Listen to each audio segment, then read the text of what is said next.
آئیے جانتے ہیں اسلام پردے کے بارے میں کیا حکم دیتا ہے۔ اسلام ایک ایسا مذہب ہے جو سراپا خیر ہی خیر ہے، اس لیے اسلام نے ان تمام امور کو جائز اور مباح قرار دیا جو خیر کا باعث ہیں، اور ہر اس کام کی حوصلہ شکنی کی جو موجب تکلیف ہیں۔ یہ وطن عزیز اسلام کے نام پر بنا اور انہی خیر کے کاموں اور اسلامی شعائر کا دفاع اس کا اولین مقصد تھا۔ لیکن یہاں پر نئی طلوع ہونے والی صبح ایک نئے غم سے ہمکنار کر دیتی ہے، کیونکہ ہم اس ریاست میں جی رہے ہیں جہاں اسلام پر طعن و تشنیع، اہل علم کا مذاق اڑانا، اسلامی شاعر کا استہزاء کرنا، حدود اللہ پر آوازیں کسنا، اسلام کو قدامت پرستی کی بنیاد ٹھہرا کر تخریب کاری کا لیبل لگانا، اور احکام الہی کو اپنی من پسند ترقی اور مغربی افکار کے فروغ میں رکاوٹ سمجھتے ہوئے تضحیک کا نشانہ بنانا روزمرہ کا معمول بن گیا ہے۔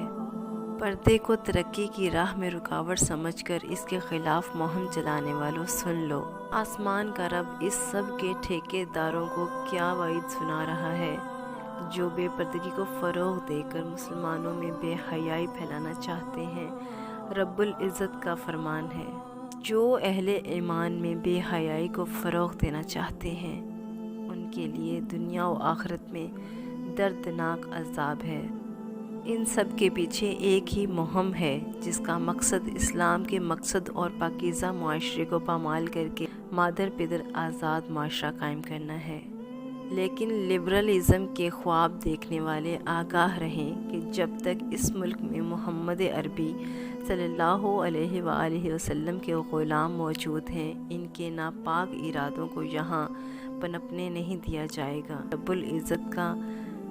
دو ٹوک اعلان ہے، اے نبی، اپنی بیویوں اور اپنی بیٹیوں اور مومنوں کی عورتوں سے کہہ دے کہ وہ اپنی چادروں کا کچھ حصہ اپنے آپ پر لٹکا لیا کر، یہ زیادہ قریب ہے کہ وہ پہچانی جائیں تو انہیں تکلیف نہ پہنچائی جائے، اور اللہ ہمیشہ سے بے حد بخشنے والا نہایت رحم والا ہے۔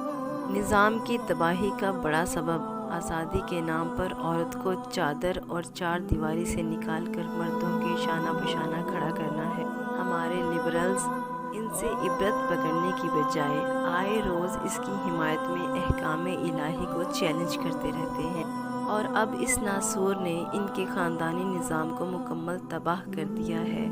ہم اس حکم الہی کو اپنے اوپر نافذ کر لیں تاکہ اس کو داغ اور قدامت پرستی کہنے والے دیکھیں کہ انہیں اپنی رسوائیوں کے داغ کو کیسے دھویا ہے۔ اللہ پاک ہم سب کو نیکی کا راستہ دکھائے، آمین ثم آمین۔